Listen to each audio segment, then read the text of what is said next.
Mayor Colbert, we just have gone live and we have also started the recording, so we are good to go. Okay, thank you. The February 24th PCAC meeting is now called to order. Good evening, everybody. As a result of COVID-19 and the governor's declaration of a state of emergency, the authority's Planning Coordination Advisory Committee meeting is being held electronically with the recent passage of the amendments to HB 29, the FOIA bill, which allows regional bodies such as the authority and their committees to conduct business meetings electronically. This evening's business meeting is being held remotely. Doing so will enable us to keep safety as a top priority while ensuring that we are adhering to social distancing requirements. Meeting by electronic means is authorized because the items on the February 24th, 2021 committee meeting agenda are statutory, required, or necessary to continue operations of the authority. So now I will call roll. Since I can't see everybody, go ahead and just please unmute when I call your name and just tell me you're present. So I guess I could just look, but I'll go ahead and just call roll. Councilmember Salonia Miles. Present. Board Chair Libby Garvey. Present, but no longer chair, just a member now. Thank you. Oh, yes, okay. Yep. Rotate. That's right. Okay, thank you. Supervisor Walter Alcorn. I'm present. Supervisor Sylvia Glass. Present. Supervisor Margaret Angela Franklin. Present. Vice Mayor Elizabeth Bennett Parker. Okay. Councilmember Phil Duncan. Yes, I'm here. Okay. Councilmember John Steele. Here. Councilmember Pamela Selesky. It's Vice Mayor Pam Sebesky. I'm sorry, it is a B. Yes, sorry. And it's okay. Vice Mayor. Okay, yeah. Vice Mayor. And you are here. Councilmember Preston Banks. Present, and it's Vice Mayor. And you're Vice Mayor. All right. And Councilmember Naila Alam. Here. Vice Mayor Marty Martinez. Okay. And Councilmember Stanley Milan. Milan. Milan, I'm sorry. Milan, just like the city, Milan. Yes, present.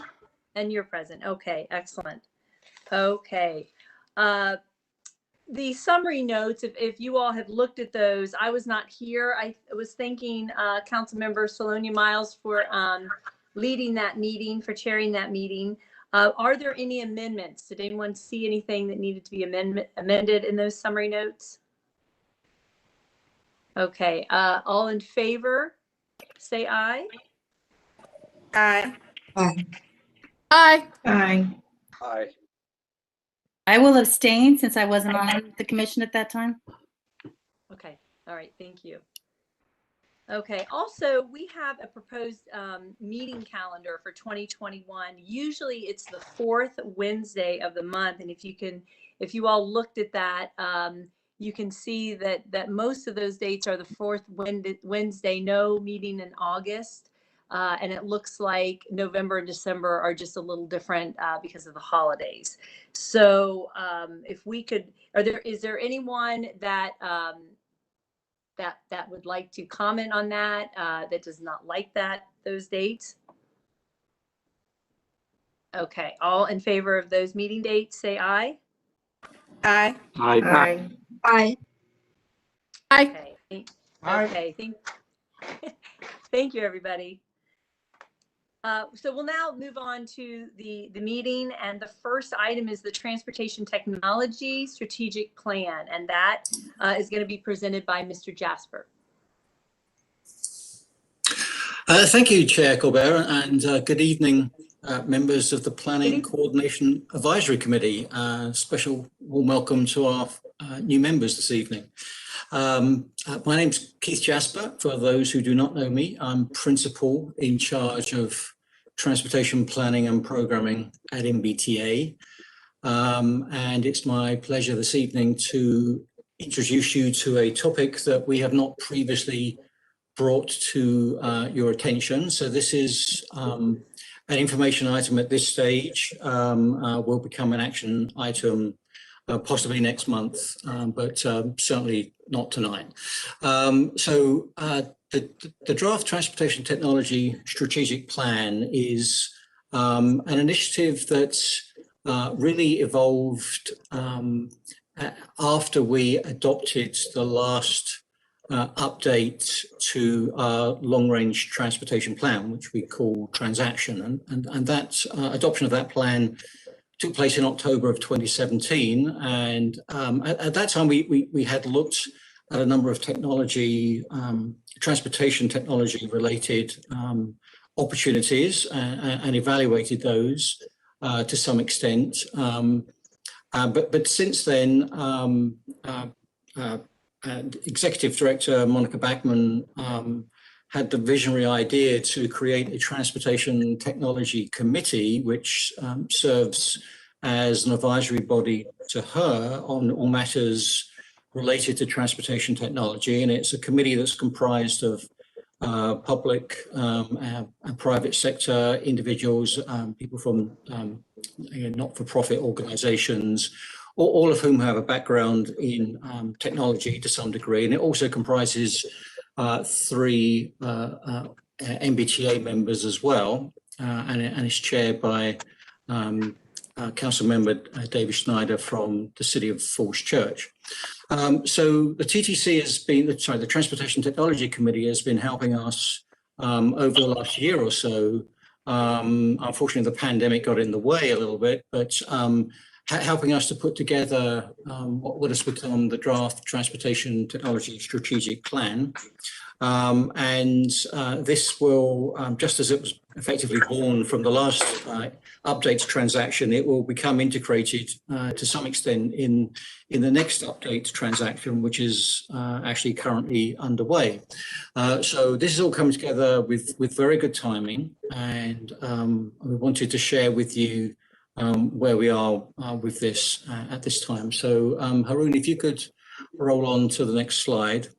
This is not a lengthy presentation, but I realize this is going to be a lot of new information and quite a bit of stuff, to be honest, to kind of put before you. So, and I know we also included in your packet something like a 50 or 60 page draft version of the current plan as it stands, which you may or may not have had an opportunity to review, but don't worry if you haven't.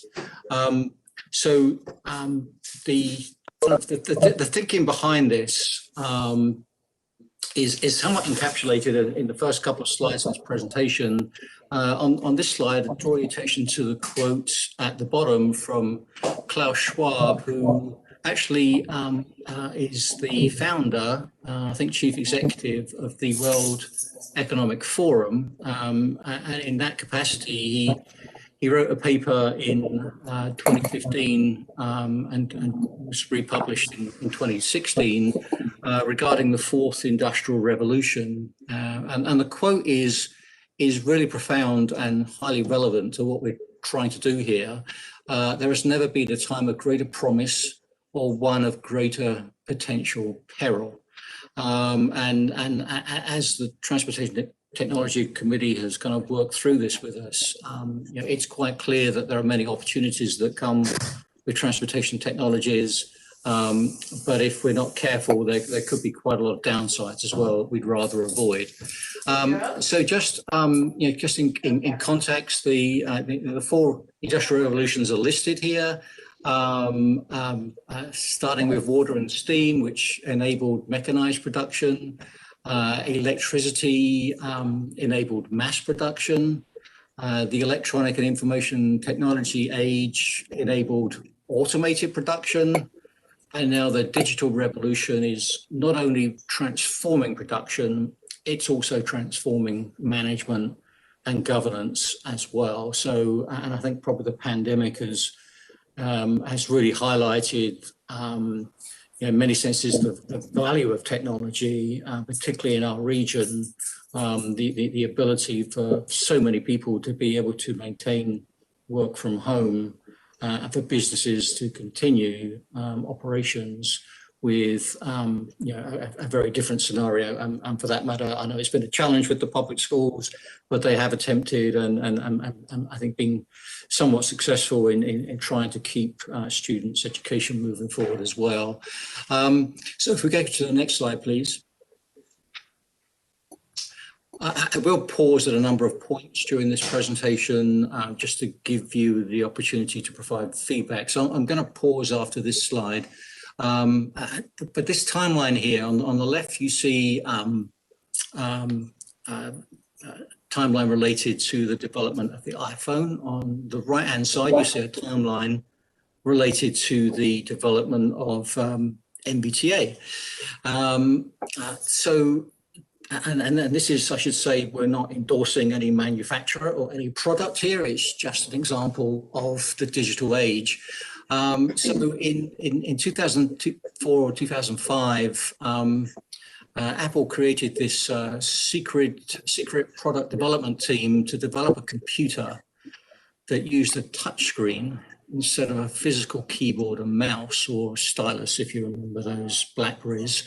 And as they worked through this and started throwing in communications as well, they ended up with a great idea for a new type of phone, and the iPhone 2G, as it was called, 2G in this case meaning, I think, second generation communications. It was the first iPhone was launched in January of 2007. So what's that, about 14 years ago? It was actually made available in the US, I think 5 or 6 months after that.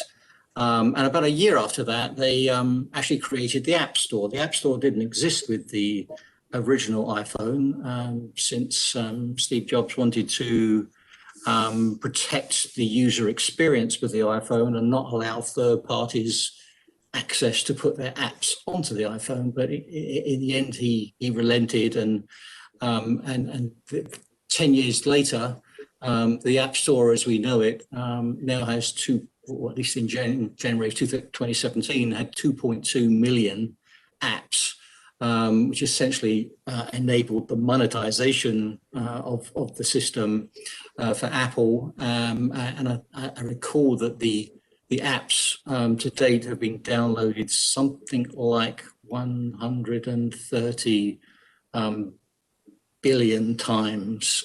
So an immense global impact. October 2020, the iPhone 12, the most recent version, was launched. So that's less than 6 months ago. And essentially, it's been an exponential growth in functionality and technology and capability that we've seen with the iPhone and its competitors and other computing technology. I'm not comparing that to draw any negative connotations with NVTA, because in many ways I think NVTA has been very innovative and creative and has expanded its footprint rapidly. But in about the same time frame that Apple was putting that team together, just a few years before, the NVTA was created by the General Assembly. And in 2006, we adopted Transaction 2030, as it was called. That was the version of the long-range plan at that time. And then in 2012, we adopted Transaction 2040. And in fact, we had adopted, as I mentioned earlier, the most recent version of Transaction in October of 2017. NVTA got its revenue stream in July of 2013, and since that time has allocated $2.5 billion to local transportation projects in the region. And the purpose of putting NVTA side by side with Apple here is, on the one hand, we have exponential growth, and on the other hand, a government entity such as us is kind of updating its long-range plan every 5 years. But how do we have to change in order to keep pace with technology? Obviously, there's quite a mismatch here, but in many ways, this was the genesis and the inspiration from Monica Bachmann to create the TTC, to develop the the Transportation Technology Strategic Plan, and that's really where we are today. So I take a brief pause there, Chair Colbert, if you or any of the members have any questions or comments before I move on. Okay, thank you so much, Mr. Jasper. Are there any members that have questions at this point?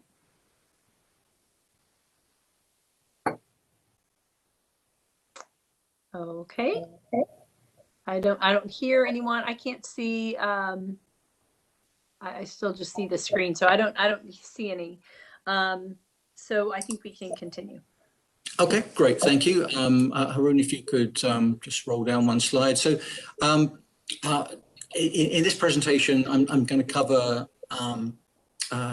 some introductory questions and answers or frequently asked question type things, just to kind of give you a little bit more contextual background. And then my colleague and I, Mackenzie Love, who's also on this call, who's been very involved with developing the strategic plan, is going to help me just walk you through at a high level the strategies that are in the plan and NVTA's roles and the technologies associated with these strategies. And then I'll come back at the end and just ask you for or give you some guidance on the sorts of feedback that we'd like. So Haroon, if you could scroll to the next slide. So in the form of FAQs, we'll kind of go through what the plan's all about. But I just wanted to kind of give you some perspective here that the plan includes 8 strategies that are intended to leverage transportation technologies in support of NVTA's recently adopted vision. It was adopted in December of last year. So this is the new vision for the transaction update. The strategies, if you see here, focus on mobility, accessibility, and resilience, while embracing NVTA's core values of safety, equity, and sustainability. And this committee was very proactive in helping us to develop that vision statement for transaction. You remember in the fall of last year. Hopefully some of these things will ring some bells. Each strategy has associated with it up to 9 potential NVTA roles. The important thing to keep in mind about this plan is we really are focused on what NVTA can do. Whether that is the authority taking action, whether it is staff working at the staff level on various things, or whether there's kind of collaborative actions involving your localities and staff and others from around the region. So that's what's in the plan. If we go to the next slide, please. So how does the TTSP, if you don't mind calling it that, fit with our current primary responsibilities of planning and programming? Well, it fits right in with transaction. It will help us in transaction in a number of ways. Transaction is required by the Code of Virginia for NVTA to develop and maintain this, which we typically do in a 5-year cycle. And as I mentioned earlier, we're in the early stages of doing the current updates. When it comes to funding, the transaction, when adopted, will become the first eligibility filter. So although transaction looks out to 2045, as soon as it's adopted, projects that are in transaction will be eligible for funding in the immediately following 6-year program update cycle. Next slide, please. We are frequently asked, as I'm sure you are, have things changed permanently as a result of the pandemic? And if so, what does that mean for transportation? We're in a situation where we don't know whether anything that's changed will be permanent or whether we'll reset to how things were a year ago. We rather feel as though that there will be a new normal. we undertook some analysis in summer of last year to try and understand under different scenarios what that new normal might mean, and particularly how that affects our long-range planning activities. And so to that extent, we want to be open-minded but cautious, and we hope that by the summer of this year we'll have a little bit more clarity on what that means, and still have plenty of time to incorporate that into this transaction update. Next slide, please. I think that aside, it's been quite clear that technology has played a great role in helping folks work from home. This region is one of the best in the nation in terms of preparedness. Obviously, we understand that a lot of people don't have that option, and for them it's been extremely disruptive. But from some perspectives, at least, preparedness among employers and employees, and as I think Chair Colbert, you were mentioning earlier, the IT departments have really stepped in here, and I mean that was equally true for NVTA as we move to a virtual footing and have been there since March of last year. But it's not just about that. I mean, we've noticed it with online shopping and delivery and curbside pickups, all of which have really entailed business process re-engineering in a pretty short time frame.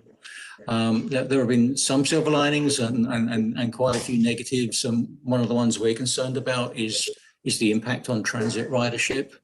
And that was certainly something we flagged in July of last year when we presented the results of our scenario analysis, which really kind of questions the impact of the pandemic on the financial stability of some transit agencies, and I think that really has come to bear, and thankfully there's been some stimulus packages from the federal government to help keep transit moving forward until things recover.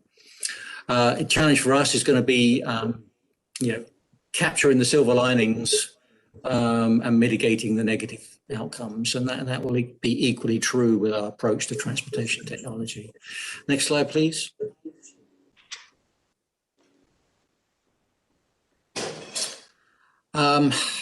There's been much talk over the last year in particular about equity and environmental concerns and how these have become priorities and how can technology help. And an approach we are adopting in the Transportation Technology Strategic Plan, as we did with the transaction vision, is to identify 3 core values: equity, safety, and sustainability.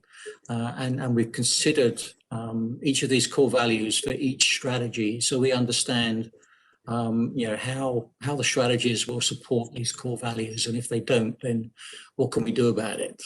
So that's absolutely front and center with the strategic plan as it is with transaction. Next slide, please. This next question is really tough about the greatest role of technology in each of the 4 scenarios that we looked at. The only general answer we can give here is that these technologies support the resilience of the transportation system in ways we just wouldn't have imagined a year ago. And the ability to communicate decision-grade travel information to Northern Virginians will likely always rise to the top. Data, as ever, is critical, and the strategic plan does address data from a number of perspectives. Next slide, please. And this final question it offers some examples of possible priorities for technology under the new normal, if we can call it that. Examples such as more demand responsive, attractive and reliable bus service, electrification of the entire vehicle fleet, be that commercial, private, trucks, cars, whatever, and what can technology do to speed that and make it more cost effective? Well, and the good news is even before the pandemic, we were thinking along these lines, and as you heard in just a moment, there are a number of strategies that address bus services and also electrification infrastructure. So that's I think all good news, but just a cautionary note that the strategic plan, as great as we hope it will be, is really just words, really just a document containing words if there's no action plan that goes with this. And so what you don't have at the moment is the action plan, but we will be bringing that to you in advance of the next meeting so that you can see how the strategic plan rolls over into the action plan. I'll take another pause there, if I may, just to see if there any other questions or comments have been stimulated by that section of the presentation. Okay. And again, I can't see you, so go ahead and just speak up if anyone has a question at this point. Chair, it's John Staley from Fairfax. Okay, go ahead. Yes. I was trying to raise my hand for you. Okay. No problem. Yeah, go ahead. Mr. Jasper, if you go back to the question on social and environmental equity for a second, I don't know how others felt about it, and I don't mean any negativity here at all, but I'm not sure that got quite at the question we raised the last time, and I just wanted to circle back to see if others felt like we really addressed that question in its fullest, or it felt like it was missing a little bit from what I remember our previous Q&A and sort of the framing of it. And so I just wanted to see maybe if I wasn't remembering right or if others had that same thought. John, could you elaborate a little bit more what you mean? Yeah, I know we talked about putting it in core values, but it feels like it needs to be more than that. And I know I've been doing a lot of reflection on it. And so I don't think it's wrong to be part of core values, but I'm not sure it quite got the level of depth that maybe I thought it would have in there. And so as we have this framing conversation, we look at the chapters, I just wanted to make sure that I didn't gloss over that and that it really got at the conversation we had the last time. I don't think it's wrong, but it felt like it wasn't complete, I guess is the best way I could frame it. If I could suggest, and we'll go on, I think that there's a lot to think about and process here. It seems to me, John, maybe you're a little bit where I am. To me, equity overlays everything, so that we look at sustainability. Is it equitable, right? We look at safety. Is it equitable? So that's a question that is cross-cutting, and maybe that's what you're trying to get at. I think that's correct, and that's why I sort of asked it poorly, because it feels like it's missing something, but I don't know what it's missing. So I just wanted to raise it and then step back. Right. So, Mr. Jasper, what would you say to that? Is this something that's just going to be looked at not just, I didn't mean to say just, but is this something that's going to be looked at each, along the way as we go through the strategic plan, as we go through the action items? Thank you for the question, and it's a really important question. In this slide here, we gave an answer to a question in a particular way, and so you're right. It is incomplete in the sense of how this actually plays out in the plan. So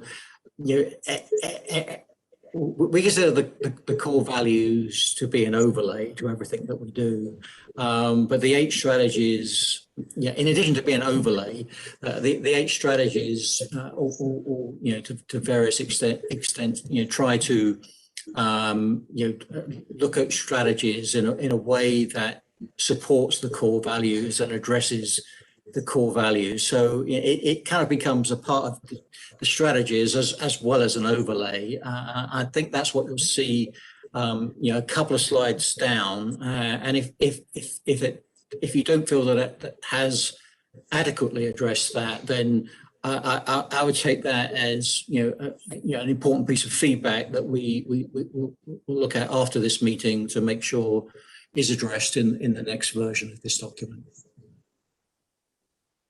Okay. Okay. Thank But, you.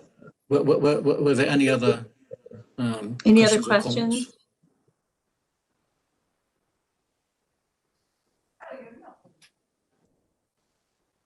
Okay. I think you can continue. Okay, thank you. Yeah, Haroon, if you could advance, yes, this slide. So here's the basic structure of the strategic plan. Purpose and scope, the core values just mentioned, vision and goals. Everything within this plan ties into the transaction vision and goals, since that is the guiding vision that the authority has given us for the regional transportation system. So there's no reason why the strategic plan would be any different from transaction in that regard. So we're driven by the same thing. Sorry, I've got a typo on the next line. It should say NVTA roles, not tolls. Related initiatives by other regional partners and coordination. This is an important point. We didn't want to reinvent any wheels with this plan. So we've done a broad review of what else is going on in the region across the state, and decided, if there's activity that's underway and it's mature, and there's no role that NVTA could particularly play in that, then we don't seek to do that. We've really only identified strategies where we feel there's a need and where there are roles that NVTA can play. So understanding the roles is important, and recognizing that not every single technology initiative that's underway in Northern Virginia is necessarily embodied in the 8 strategies, but they are recognized. Transportation technology trends, so just kind of walking through what the technologies actually are. And I would say again here that the strategic plan, as with transaction, is a needs-driven plan. So in other words, we are not looking for bright, shiny technologies and trying to figure out what we can do with them. Our starting point is, what are the needs that the region has from a transportation perspective, and what technologies match, and how can we harness that, and what other technologies may be coming down the pike which would actually be counter to the authority's vision, and what should we be trying to do to mitigate that. So it kind of gets back to the statement I shared earlier about great opportunity and great peril. The plan continues with the strategies, the data needs, caveats and assumptions. We touch on COVID-19. We also talk about monitoring progress and update cycle. I think it's important to understand that we don't see the strategic plan as kind of like a one and done exercise. At the moment in time when technology stops evolving, then probably the strategic plan can stand still, but the likelihood of that is probably 0. And so this plan will always need to be reviewed and updated as things change. The action plan I mentioned is not included in this iteration. We didn't want to overload you before we'd even given you the overview. But that's, you see here, what will be in the action plan that you'll see soon. And a glossary of terms. There is a complete alphabet soup and a completely different language that folks use, in not just in transportation, but in transportation technology. And we recognize that we have to do our bit to help people understand what we actually mean. So we try to keep the English to be as plain as we can and explain the terms where we have to. I think at this point, I'm going to hand off to my colleague, Mackenzie Love. Haroon, if you could scroll to the next slide. Before that, Vice Mayor Martinez has a question for you and to the whole group. Can I read that question? Are you also looking at different types of transportation, and how can we help enable them?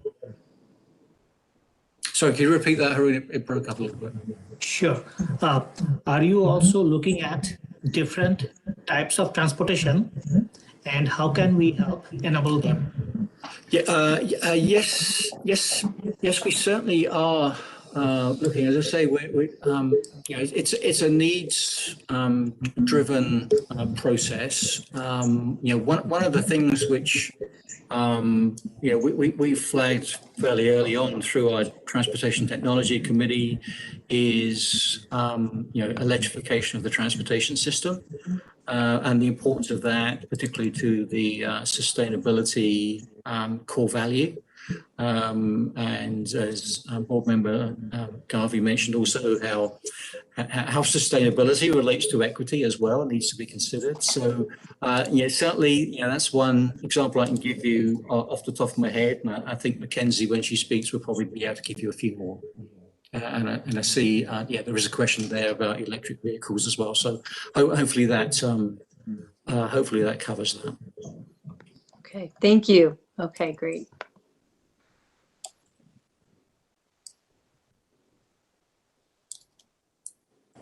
Okay. I agree. It does affect electric bikes, skateboards and so on. We use the collective term shared mobility devices. So if you see an acronym SMD, that is what we're referring to. So scooters, bike share, e-bikes and so on is kind of covered in there. I'm going to hand off to Mackenzie here. She's got 3 slides she's going to talk to, starting with this one, which gives you a high-level view of what each strategy looks like, and also mentions the core values. So, Mackenzie, if you're okay, I'm going to hand over to you at this point. Great, thanks, Keith. Appreciate that. Hello, everyone, and I'm going to start off telling you a little bit about the structure of the summaries of each strategy in the Transportation Technology Plan and its draft. You can see that each of the 8 strategies will have a 2-page summary, and we put a broad overview of that on your screen just so that we wouldn't inundate you with text that's too small to read. We'll start off with a brief description, probably about a paragraph or so, about what the strategy means, and I will go over what the strategies are on the next slide.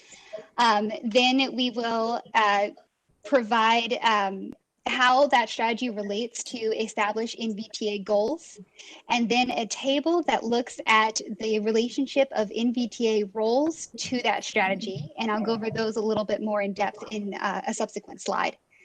The second page will look at how we apply the core values that Keith has touched on to that strategy, and there will be approximately a paragraph or 2 about each of the core values, being safety, equity, and sustainability. And please do know that all of this is underpinned by research, and there are citations and footnotes and things of that nature to make sure we're in keeping with best practices in the field and in our region. And so that will get a little bit more to how the equity is really incorporated into the considerations of technology entering this region. Finally, there's a sidebar on the far right-hand side of the second page that looks through potentially applicable technologies. These are going to be bullet point lists, and they'll be very high level. It won't list, so it's not an exhaustive list of every type of technology out there.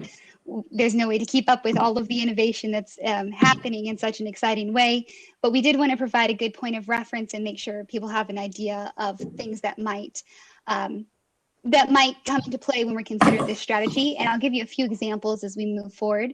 So Haroon, if you could take us to the next slide, please.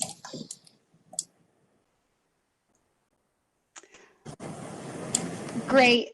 Thank you, Haroon. Okay, so this table gets at a little bit more of the meat of the draft Transportation Technology Strategic Plan, which I'll call the TTSP going forward.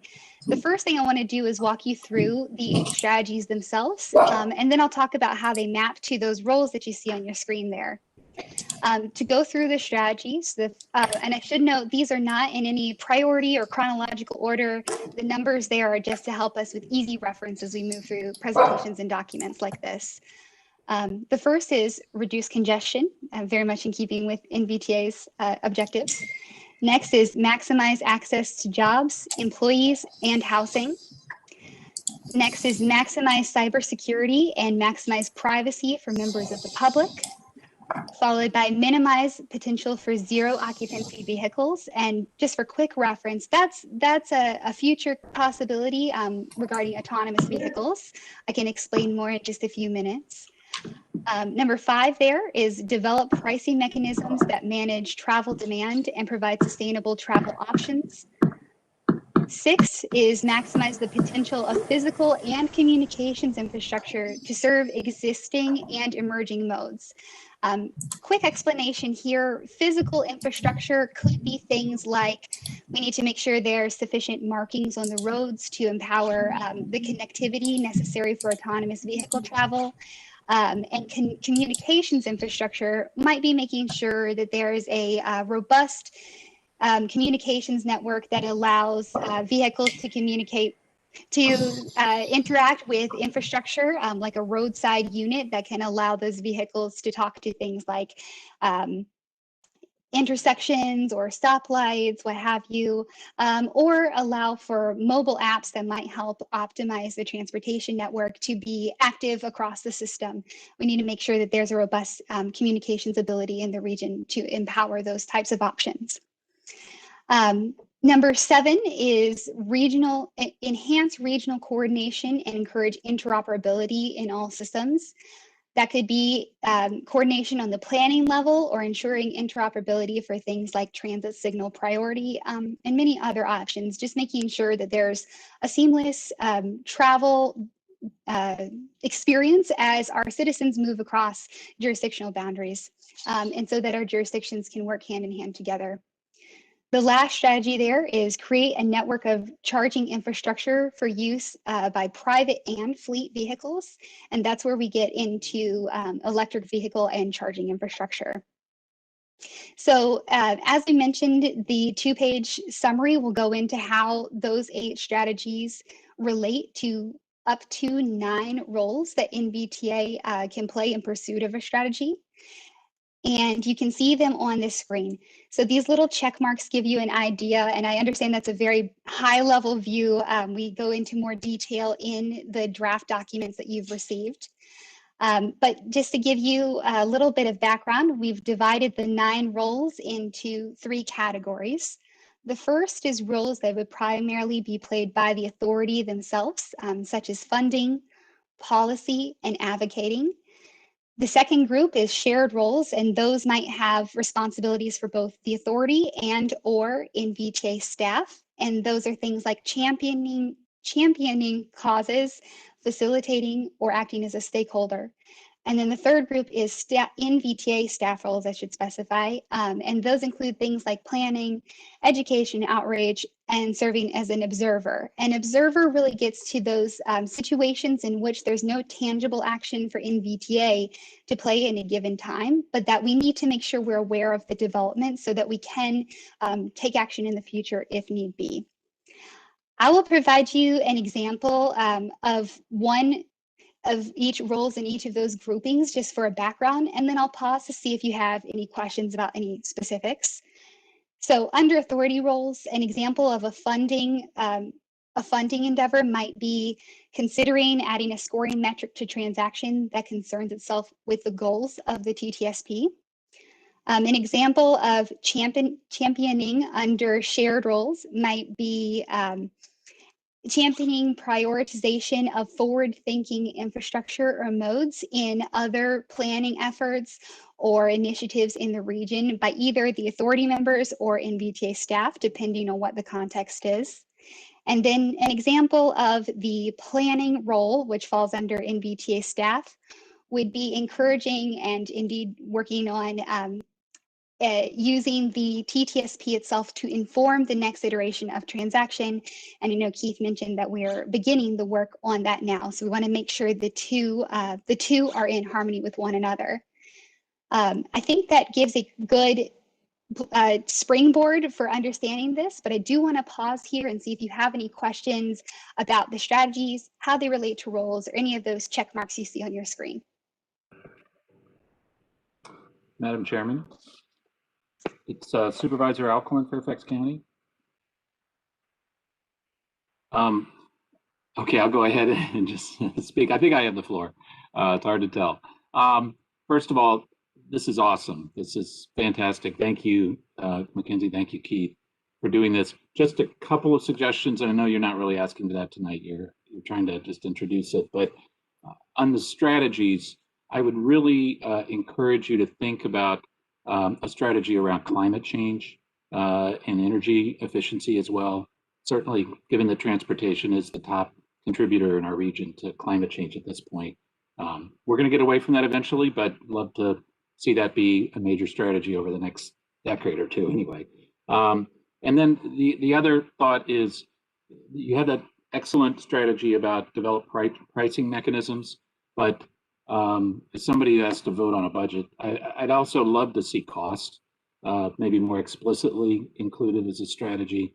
And that's one of the wonderful things about transportation technologies is sometimes, not always, they actually can come down in cost and become much more accessible, which is wonderful when that happens. So this is fantastic, and I'll have more suggestions later at some point, but thank you so much for getting this going.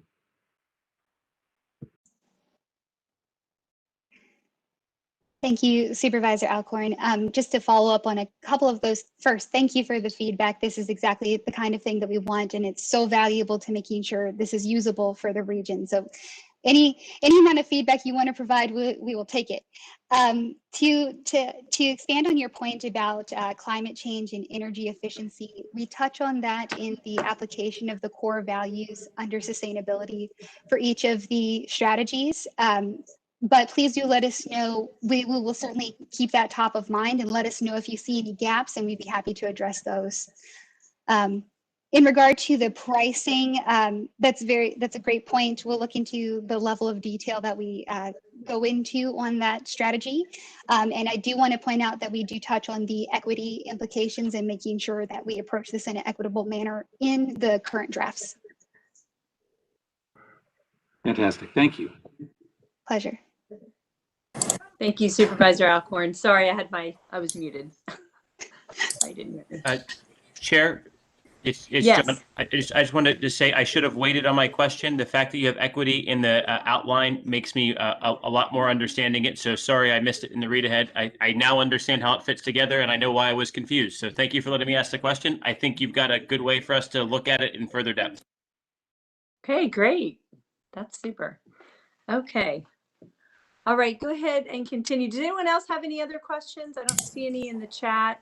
Does anyone want to ask a question or make a comment at this time before we move on? Madam Chair, Vice Mayor Martinez had a question. Oh, okay. Yes, please go ahead. Have we thought of embedded guidance systems in the roads? Haroon, thank you for bringing that up. I'll respond, Keith, if that's all right with you, but if you have something to add, please go ahead.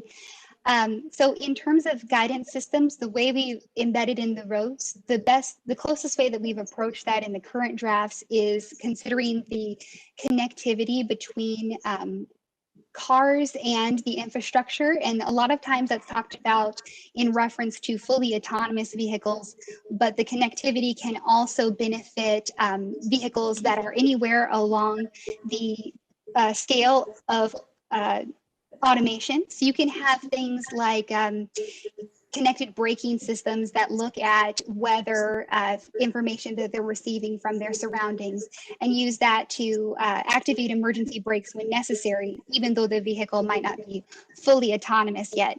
So things like roadside units and making sure that we have interoperable data standards will kind of get at that type of connectivity and can also assist with guidance and optimizing the system overall.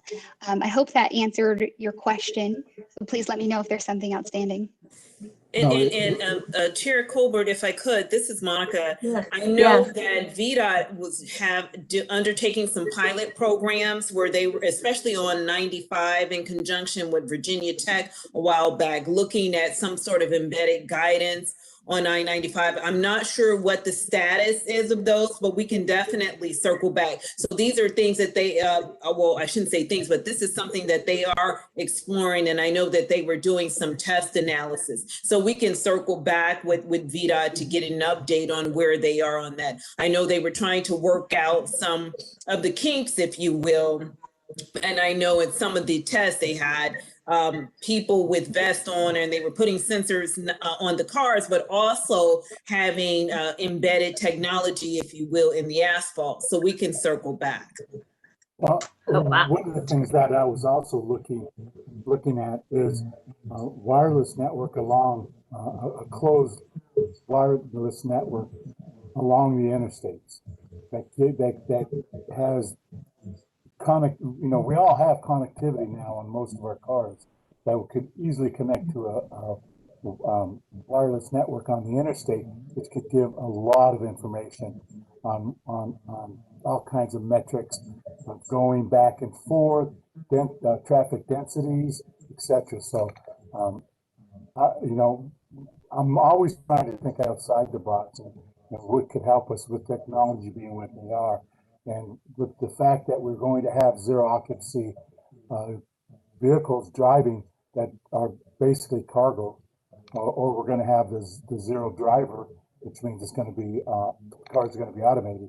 Now, those are things that we're going to be doing, I would say, in the next 10 years, if not sooner. So I just want to make sure that we are touching all these different little technologies when we're talking about doing any kind of planning. Thank you. Okay, thank you. Thank you, Councilmember, or Vice Mayor, I'm sorry. Okay, other questions? Comments at this time? Okay, I think we can continue. Thank you, Chair Colbert. Haroon, if you could move to the next slide, please. Thank you. This table shows an overview of some of the technologies that we've considered in the plan.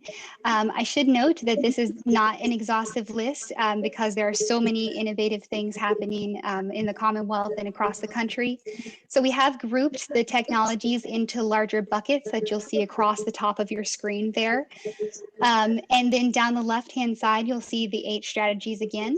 And a key to the far left-hand side of your screen that talks about how we've thought about the relationship between those groups of technologies and the strategies. For example, do we anticipate that a technology would definitely be helpful to achieving a certain strategy, or do we perceive that it might have the potential to be detrimental? And there's a full array, a spectrum there. I should note, again, all of this is underpinned by a lot of citations and background research that you can find in the full plan. But I'll give you a couple of quick examples here and then pause to see if you have any further questions. Let's take the first, let's take the first cell there that looks at the intersection between autonomous vehicles and reducing congestion. I think this gets a little bit to some of the nuances that were just brought up in the last set of questions. There is certainly a potential for autonomous vehicles to be helpful in reducing congestions in a few different ways. One of which would be that they can drive much more closely together through something called platooning, because they can communicate with one another and brake more effectively, enabling that kind of close travel behavior that could reduce congestion. Additionally, they might be able to receive input from their environments through some of that great data that we were just talking about to be able to optimize their routes and improve the state of the overall network. However, there's also possibility for some detriment here, as we spoke about the potential for zero occupancy vehicles. If a fully autonomous vehicle were to drop off its occupant and then move on to a secondary destination, it could be moving through the network with no persons inside it. And that could be, of course, create more congestion. There are ways of mitigating some of those negative impacts that are described more in depth in the draft TTSP. But that's just one example. I will bring up, let's see, one more. Talking about data collection, many of those things end up being positive. For example, data collection we perceive will definitely be helpful to the majority of the strategies you see on your screen there. We tried to take a comprehensive look, but also stay modally agnostic because, again, we're driven by the needs rather than the technologies themselves and their entry into the market. I think that provides a good overview, but I will pause and see if there are any other questions I'd be happy to answer. Hi, Okay. this is Supervisor Glass. Yes, Question. please go ahead.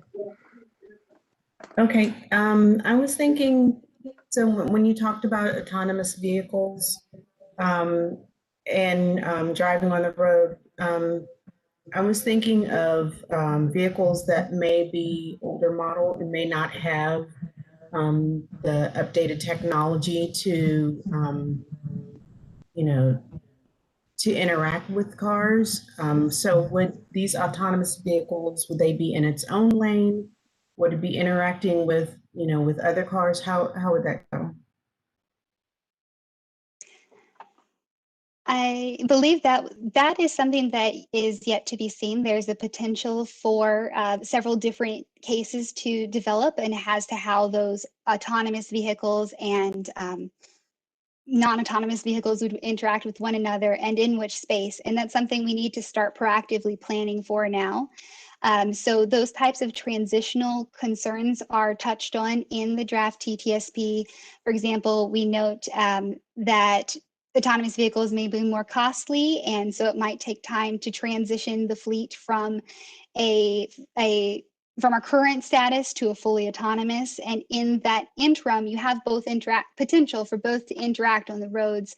So there's definitely safety implications and equity things that need to be thought through carefully to make sure that that interaction is done safely and in the way that best serves our entire region. And really some of the points of the TTSP is that we need to start that planning effort and make sure we're proactive because there are so many unknowns that we just can't nail down at this time. Chair Colbert, if I may just add to Mackenzie's response with a couple of points. I think it's important to, and apologies if this is already familiar ground for you, but it's important to recognise that yeah, it's not a binary situation where a vehicle is autonomous or it isn't. A lot of the technologies that will go into a fully autonomous vehicle, you know, already exist in vehicles that are on newer models that are on the market today, and that is expected to continue over time. So yeah, there's various degrees of autonomy. I think, you know, Tesla's got a vehicle out which, you know, you're supposed to be able to you know, go hands-free, but you're not supposed to go like brain-free. You've got to pay attention to the you know, the driver responsibilities, but you can take your hands off the steering wheel under certain circumstances. So, you know, that's I think it's the autonomy is going to come gradually. It isn't going to come, like, as I say, a complete binary. And one day, you know, you can't have autonomous vehicles, and the next day, you know, everything would be autonomous. So the other thing I would say, you know, just point to, in fact, is you know, a real world example that we have right now in Fairfax County with the autonomous transit shuttle, which is operating during certain times of the day, on certain days of the week, between Dunloring Metro Station and the Mosaic District. And you know, you can ride on that vehicle, although I understand not many people actually are choosing to do so right now. But that vehicle is operating in mixed traffic. It's not in a dedicated lane. It does have to cross you know, one major traffic signal controlled intersection, and it's, you know, it's a pilot to kind of get operational experience, and you know, as and when the pandemic allows, to hopefully, you know, encourage some people to actually ride on it to get some sense of the, you know, the customer perception, as it were, of that sort of technology. So you know, I think autonomous shuttle vehicles, you know, these are actually becoming ubiquitous, is probably too strong of a word, but you know, many cities around the US have these vehicles now, and indeed there are, I think, 3 or 4 different manufacturers of these vehicles now. So it's not a mature marketplace, but it's definitely a maturing marketplace. So yeah, autonomous shuttles may actually be one of the early deployments that we see. I think regular people being able to go to a dealer and buy an autonomous vehicle is probably one of the last things that's going to happen. Autonomous transit shuttles or full buses, trucks, these things are more likely to come first. And indeed, if you go into the George Mason campus, they've got these little sidewalk robots that look like large coolers that are delivering food to the dorms. That market's probably tanked during the pandemic, but or maybe not. Maybe it's expanded. I don't know. But these sorts of things are happening. They do exist in different forms, and I think progress is happening, but not necessarily for the personal auto. I mean, that's working, but you tend to see those deployments right now are out in California or the Southwest. Where there are vehicles operating without a kind of like a safety pilot, as it were, that you can ride in under somewhat controlled experimental conditions, but they are on the roads already. Madam Chairman, it's Supervisor Alcorn again. Yeah, just to build on Keith, what you were just saying, I think a couple other things for us to think about. You were mentioning, it's going to be a while before anyone goes out and buys their autonomous vehicles. A lot of discussion now about everything moving to fleets. So, particularly with autonomous vehicles, it may be primarily a fleet-owned and operated system or systems. And I think that is something that I think has significant, some interesting implications for taxation and pricing policies for our future mobility networks, because it's a little different when you have, 1 million car drivers than if you, have a handful of fleets that are operating some of these.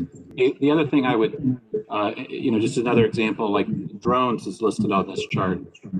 There are also passenger drones that are being piloted, and big question: is it going to be drone taxis or the mass transit drone shuttles? And I just would encourage the staff to be thinking about NVTA's role. I know in the previous slide, one of the columns was facilitate in terms of NVTA role. Maybe an expanded version of that, or maybe it's included in facilitate, would be to assist in demonstrations and test beds for emerging technologies in the region.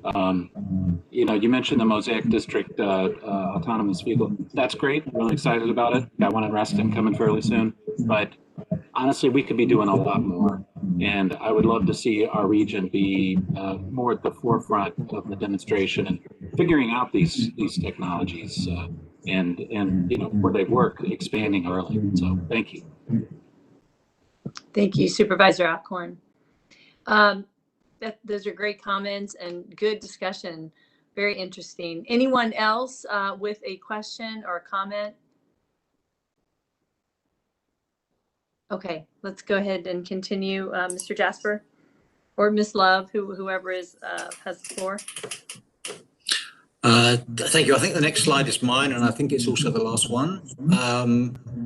So in terms of feedback, you've been absolutely wonderful tonight, because you've been giving us feedback all along on what you've heard. Happy to take more of that sort of comment now or later.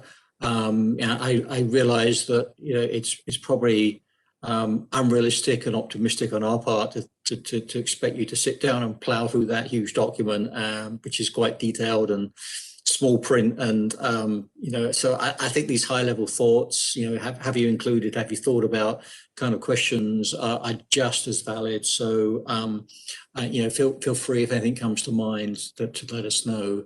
The 8 strategies and 9 roles, we do want to make sure, and there's been a few suggestions about whether we need to change or add anything. I don't think we're looking to delete anything necessarily. And I think with respect to the suggestions about adding, I think what we'd like to do first is to just revisit the strategies we've got to see if the point that is being made is adequately addressed by one of the existing 8 strategies in the document. And if that's the case, we'll let you know that's how we've handled it. But if there's something that truly doesn't fit, then we're certainly open to adding more strategies in the next iteration of the draft.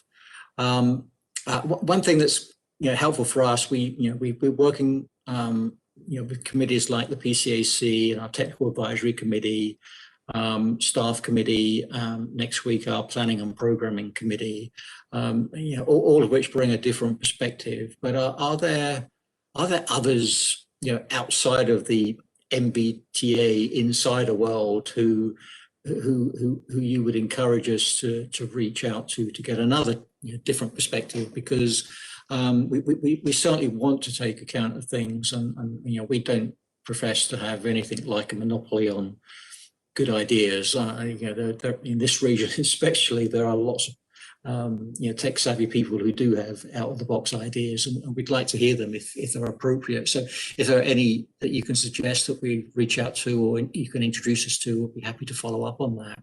And that includes related to the core values, not just the strategies. Are there any related initiatives we should be aware of? There are quite a lot of them called out in the document already, but again, I don't think we claim to have perfect knowledge on this. So if there's something you're aware of in your jurisdiction that may not have made prime time yet, then that may not be on our radar, and we'd love to hear about it. Somewhere along the road, we haven't really thought this through in any great detail yet. It seems a little bit premature, but we do need to be thinking about a public-facing version of the TTSP, and when we finalised it, the action plan. We're kind of at the stage where we're thinking in terms of a single sheet of 11 by 17, printed on both sides, folded in half, with that kind of tells the story as much as possible with visualizations as words. That's kind of where we are, but you're much more hands-on familiar with what works and what doesn't work in terms of communicating with the public. So, we'd be happy to hear your thoughts, and if you've got any suggestions, particularly related to low-cost visualizations that we can, possibly try, then we're getting very receptive for that sort of thing. We're requesting responses on this draft, any other feedback via email, and feel free to share that email with Haroon, and he'll coordinate it with myself and Mackenzie by close of business on Wednesday, March 10th, which is 2 weeks from now. If that is too soon, then it's flexible.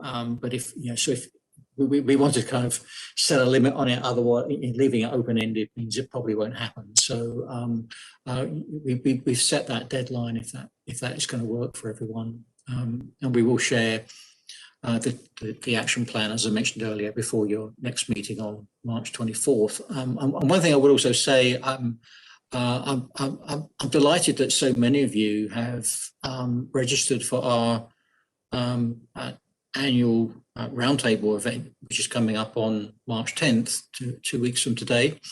We will be including what we're calling a mini transportation technology strategic plan session. It's not really going to be a presentation like this. It's going to be more of a kind of a polling, interactive polling type exercise to kind of test the waters, as it were, on how the audience feels about certain topics, and get a little bit of a dialogue going on that. So we're working on those details. If you're interested in participating in that roundtable and you haven't already registered, then do let Haroon or I know, and we will take care of that on your behalf. I do think it's going to be a fantastic opportunity through one panel to hear about what's already going on in some of the things that are already going on in the region with respect to transportation technology.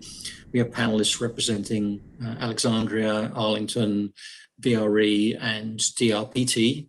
And our second panel is going to be kind of much more out of the box than traditionally for our roundtable. We have speakers who will be talking about electrification of the transportation system, the Transportation Climate Initiative, if you've heard of that, together with some great contextual information from ICF, Fairfax-based company, looking at the whole world of sustainability and resilience and how that ties in to transportation and what's going on around the country and around the world, as well as around the region in that area as well. So if that's of interest to you, then do let one of us know so that we can take care of getting you the right information. The event is sold out. It's sold out in the sense that it's capacity limited. We're not actually charging to attend, but we do have a capacity limitation. But we'll be happy to entertain any requests to join. So with that, my presentation is complete. Thank you, and happy to take any more questions or comments. Otherwise, ready to hand back to you, Jasper. That's great. I'm glad a lot of people have signed up for that. And if any of us have, if we can't make it and we have someone like another council member or something, is that okay for them to sign up? Absolutely, yes. I encourage that. Okay, great. Thank you so much. But they have to contact one of us because we've closed the registration. Okay. So contact us directly. Okay. That makes sense. Thank you so much. Any other comments at this point or questions? Okay. All right, we will move on. Is it Mr. Jasper, back to you, or are we on to Ms. Backman? I believe it's on me, Preston, Chair. sorry. I do not have anything else to add, so thank you. Oh, okay. And all right, thank you, Ms. Bachman. And I think Preston Banks, I think Council Member Vice Mayor Preston Banks has a question. Is that right? Oh, no, you didn't. Okay. I saw your hand. Okay. All right. Excellent. Okay. So it looks like March 10th, we are to get, we are to email any comments. And would you like those people who made comments tonight, would you like them to send those comments in again, or just new comments? Have you taken note of those? We've certainly taken note of them, but if anyone wants to expand on their comments, then we'd be more than happy to take that. Yes, but there's no need to repeat a comment. Okay, sounds good. Okay, so we are meeting again on March 24th, 6:30. Everyone have a great evening. Is there a motion to adjourn? So moved. Okay. Good night, everybody. Thank you for your comments. Great conversations. Good night. Okay, good night. Thanks. Good night. Good night. Thanks, everybody.